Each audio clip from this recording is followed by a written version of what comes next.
Hello friends, बरायबाय माय बोरो tech चेनेलनि गेजेरजों नोंथांमोनखौ बयखौबो आसा खालामो नोंथांमोना बयबो मोजाङैनो दङ।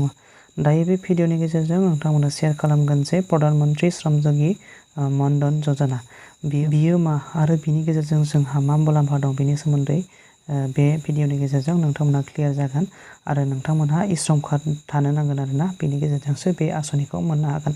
बेयो जाबाय मोनसे सेन्ट्रेल पेन्सन स्किम लोगोफोर। बेखौ जोङो 18 इयार्स जानायनिफ्रायनो आप टु 40 इयार्सनि गेजेराव बेखौ एप्लाइ खालामनानै दोननो हायो एबा बेनि एकाउन्टखौ खुलिनानै लानो हायो। बेयो मोनसे एकाउन्ट सिस्टेमसो आरो बियो मोनसे सेन्ट्रेल पेन्सन स्किम आरोना। बेयो मोनसे स्किम अफार जायफोर नोंथांमोना एलिजिबल बा बे एकाउन्टखौ बानायनाया जोबोद मोजां। बेयो जाहैबाय मोनसे पेन्सन स्किम। नोंथांमोना अलरेडि दानिफ्राय खुलिनानै लायोब्ला जेब्ला बोराय बैसो जायो अब्ला बै मोननांगौ समाव फारियै नोंथाङा पार मान्थ 3000 मोननो हानाय जागोन। जों बेखौ माबोरैहाय मोनगोन? अब्ला जों बेखौ मोननांगौब्ला मा जागोन? ई-श्रम कार्ड।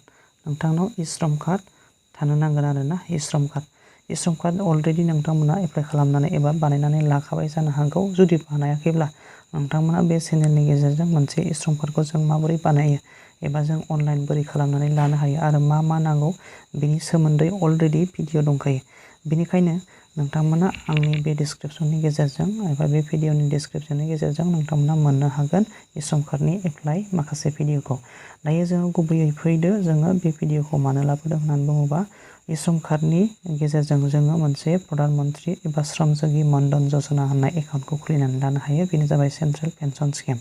दायो बेनि स्टेपखौ आं नोंथांमोननो खोन्थागोन आरो बेखौ खुलिनो थाखाय नोंथांमोना सोरबायदि एलिजिबल जायो आरो बिनिफ्राय मा बेनिफिट जायो आरो जोङो बेसेबां रां थाखा मोनगोन आरो बेसेबां सोसननांगौ ना सोनाङा रांखौ बेनि सोमोन्दैबो जों बेहाय क्लियार खालामनानै लागोन।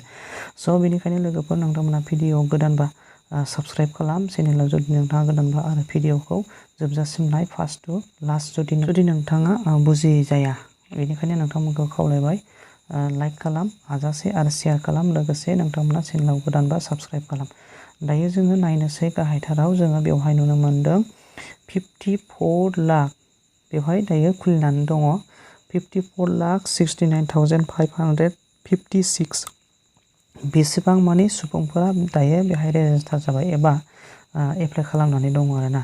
जोङो बेवहाय जों नायदो गोजौआव प्रधानमंत्री-श्रम योगी मानधन य'जना। बेयो जाहैबाय मोनसे पेन्सन स्किम अल एजनि थाखाय अल एज प्रटेक्सन आरोना। बेयो ससियेल सिकिउरिटि एबा आनअर्गेनाइज वार्कार। थारमाने नोंथांमोना माबा मोनसे अर्गेनाइजेसननि गेजेरजों रां खामायोब्ला एबा फेमिलि खुंनानै दङब्ला एबा 15,000निफ्राय पार मान्थ 15,000निफ्राय बांसिन नोंथाङा खामायनाय जायोब्ला बेनि एलिजिबल जानाय नङा।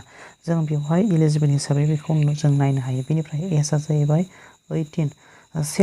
सेल्फ रेजिस्टारबाबो नोंथाङा बे सेम क्राइटेरियानो जागोन आरोना। बेखायनो आं नोंथांमोननो बेनि गेजेरजोंनो फोरमायगोन। 18निफ्राय नोंथांमोना 40 इयार्ससिमनि गेजेराव एबा 18ब्लाबो बेनिफ्राय लास्ट 40 इयार्सब्लाबो नोंथाङा माने बेनिफ्राय गेजेरावब्लाबो नोंथाङा एप्लाइ खालामनानै लानो हागोन एबा खुलिनानै लानो हागोन लोगोफोर। बेयो जाहैबाय प्रधानमंत्री-श्रम योगी मानधन य'जना होननाय मोनसे एकाउन्ट आरो बे एकाउन्टनि गेजेरजों नोंथांमोनहा मा होनो पार मान्थ 3000 नोंथांमोना मोननो हागोन पेन्सन हिसाबै। जेब्ला नोंथांमोना मोननांगौ सम जायो अब्लासो दे लोगोफोर। बेवहाय मोननै साइड दं दे। बेनि माखासे वेबसाइटआ मोननै दङ। बेवहाय मोनसे डिटेल्ससिन फोरमायगोन। दायो आं बेवहाय लानानै फैदों नोंथांमोननो। मोनसेया जाहैबाय एज हिसाबै मोनसे नोंथांमोननि मा होनो एज हिसाबै नोंथांमोना माखासे कन्ट्रिबिउसन प्रिमियाम हिसाबै नोंथांमोना दोननो नांगोन आरोना। हमनानै ला 18 इयार्स नोंथाङा 18 इयार्सनिफ्राय बेहाय एज हिसाबै माने सिरियालि नोंथांमोनहा प्रिमियाम हिसाबै दोननांगौ एबा डिप'जिट खालामनांगोन एबा नोंथाङा जुदि माबा मोनसे एकाउन्ट अलरेडि खुलिखानाय एकाउन्टनि गेजेरजों लिंक खालामनानैबो बेखौ खुलिनानै लानो हायो आरोना बे एकाउन्टखौ। जुदि 18 इयार्स हमनानै ला खमावनो नोंथांमोनहा 55 एज उन्दैबा माने बिनिफ्राय स्टार्ट खालामनानै ओरै बारायलांबाय थागोन आरोना। नोंथांमोनहा आप टु मा होनना बुंदों 59 इयार्ससिम नोंथांमोनहा कन्ट्रिबिउसन होनो नांगोन आरोना। हमनानै ला 59 एज जाहैबाय नोंथाङा बोराय 59 एजाव थाबथाहैबाय। हमनानै ला नोंथाङा बे समसिमाव 200 थाखासिम नोंथाङा प्रिमियाम हिसाबै बेहाय डिप'जिट खालामनांगौ जानो हागौ। जुदि नोंथाङा सोसननानै डिप'जिट खालामाब्ला गुबुन एकाउन्ट अलरेडि खुलिनायजों लिंक खालामनो हायो आरो बे नोंथाङा कन्ट्रिबिउसन खालामनाया बेवहाय जेबो लस नङा लोगोफोर। जुदि नोंथाङा 60 हिसाबै प्रिमियाम हिसाबै दोनोब्ला बे डिप'जिट जायोब्ला सेन्ट्रेलनिफ्राय नोंथाङा 60 रुपिस नोंथाङा लाब जागोन आरोना। नोंथांनि कन्ट्रिबिउसना जेसेबां देरलांगोन नोंथांनि प्रफिट एबा सरकारनिफ्राय सेन्ट्रेलनिफ्राय मोननायाबो बेसेबां जागोन। माने बेहाय 50% आरोना 50% नोंथांनो बेनिफिट होनाय जागोन सरकारा। जुदि नोंथाङा दोनै 59S जाहैयो बेनिफ्राय बारनानै 60S नोंथाङा हमनानै ला नोंथाङा जुदि 60S जाहैयो आरोना 60S जानाय लोगो लोगो नोंथाङा पार मान्थ मा जागोन 3000 रुपिसखौ नोंथाङा बख'नानै जाबाय थानो हागोन आरोना। नोंथाङा एप्लाइनि माखासे मेन क्राइटेरिया एबा नोंथांनि एलिजिबोल एजआ जाहैबाय 18 निफ्राय स्टार्ट खालामनानै 40 इयार्सनि गेजेरावनो नोंथाङा बे एकाउन्टखौ खालामनानै लानो नांगोन आरोना।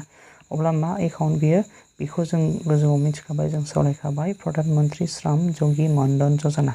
दायो आङो बेवहाय मोनसे चार्टआव हाबफैबाय, बेहाय डिटेल्सै जोङो मोननो हानाय जायो। बेहाय नैबेनि लास्ट आपडेटआ जाहैबाय फेब्रुवारि 13, 2023 निनो।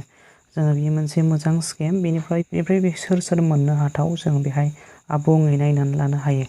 बेहायनो जोङो नायदो मा होनना बुंदों स्ट्रीट भेन्डर्स बा मिड डे मिल वार्कार्स एबा हेड लडार्स बा ब्रिक किल वार्कार्स एबा कबलार मा होनना बुंदों रेक पिकार्स, डमेस्टिक वार्कार्स बा वासारमेन बा रिक्सा पुलार्स रिक्सा सालायग्रा, बेनिफ्राय लेन्डलेस लेबारार्स माने हाजिरा खामला मावनानै जाग्रा, अन एकाउन्ट वार्कार्स जिखुनु जा एकाउन्ट थानाय जेनेबा हमना ला एग्रिकालचार वार्कार, बेनिफ्राय कनस्ट्राक्सन वार्कार मा होनना बुंदों बेदि वार्कार्स, हेन्डलुम वार्कार्स जिखुनु जा नोंथांमोना बेफोरबायदि माखासे मावनानै जानाय मानसिफ्रानो बेवहाय मा होनना बुंदों एप्लाइ खालामनानै लानो हानाय जायो आरोना। बेनिफ्राय पार मान्थ जोङो डिटेल्स होखांखाबाय, पार मान्थ 3000 मोननो हागोन। बेनिफ्राय जोङो एसे नायस्रोबावनोसै बेनि एलिजिबिलिटि क्राइटेरियाखौ।